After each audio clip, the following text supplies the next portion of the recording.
The Patrick Brown saga continues. Now, as you know, folks, the mayor of Brampton has this penchant for breaking his own city's bylaws regarding the Wuhan virus protocols. When Bramptonians are caught breaking those laws, they receive an $880 fine. When Mayor Brown breaks the law, not only are there no charges, but he lies about his illicit activity. And yes, we have the proof on camera. So in our quest for fairness and justice, our lawyer officially filed a complaint with Menzies, the Integrity Commissioner with the City of Brampton. Here's the basis for the complaint. Quote, as you may know, the City of Brampton entered Stage 2 reopening effective June 24th, 2020. Ontario Stage 2 reopening limited indoor sports and recreational fitness activities to use by a business or organization to train amateur or professional athletes or to run amateur or professional athletic competitions. Team sports could not be practiced or played within the facility, with the exception of training sessions for members of a sports team that did not include games or scrimmage games. Informal team practices, scrimmages, or competitions were not permitted, end quote. So you see, there is a question here regarding how long Mayor Brown and his puck buddies have been playing hockey, and Brown won't answer that question. Rosenberg goes on, quote, as of August 9th, 2020, the City of Brampton's facility rental website stated, arenas are open for use by affiliates/major user groups for figure skating and ice hockey training and modified gameplay. It appears that after Rebel News aired its report on Mayor Brown's alleged non-compliance, the website's language was edited as follows. Arenas are open for use for figure skating and ice hockey training/modified gameplay, end quote. So in other words, the issue here is this.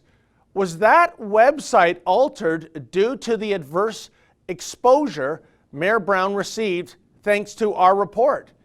Well, if not, then that's one hell of a coincidence from a timing point of view, wouldn't you say? Furthermore, quote, on July 8, 2020, Brampton City Council approved and Mayor Brown signed the mask bylaw mandating non-medical masks or face coverings in all indoor public spaces in the City of Brampton.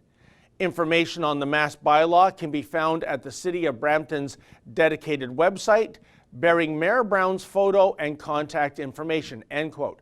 So is this then a matter of one law for me and one law for thee, Mr. Brown? After all, as of August 8, 2020, bylaw enforcement had conducted nearly 40,000 proactive investigations and issued 1,359 warnings and laid 611 charges. And to think Mayor Brown accused me of harassment merely for asking questions? At the end of the day, we feel Brown broke the following rules of conduct. Rule number 4, use of city property, services, and other resources. Members shall not use for personal purposes any city property, equipment, services, supplies, or services of consequence. Rule number 7, improper use of influence-discreditable conduct. Members shall not use the influence of their office for any purpose other than for the exercise of their official duties. Rule number 15, discreditable conduct. Members shall conduct themselves with appropriate decorum at all times. Rule number 18, failure to adhere to council policies and procedures. Members shall adhere to such bylaws, policies, and procedures adopted by council that are applicable to them. You know, I think we have a great case, folks.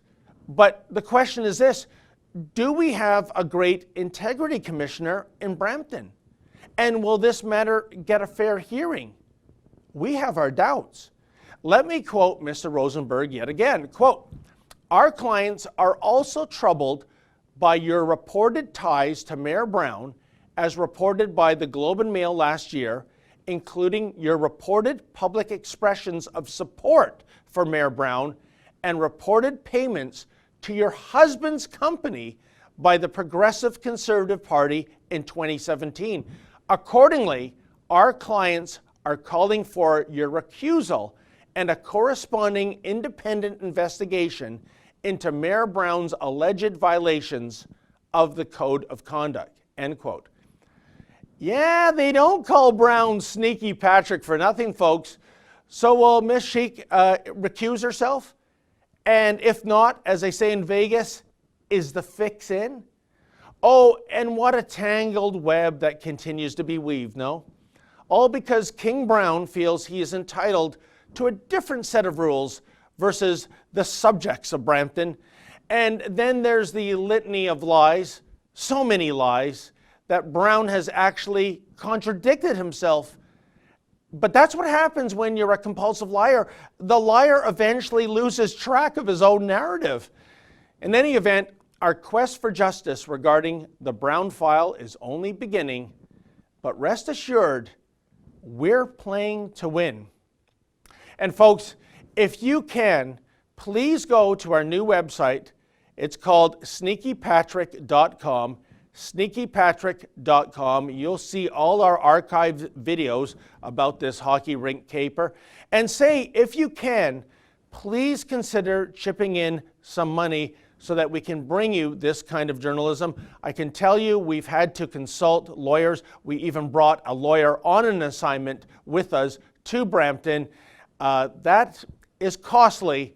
We don't get any government funding, nor would we accept it if offered. So once again, if you're able to, please make a donation at sneakypatrick.com.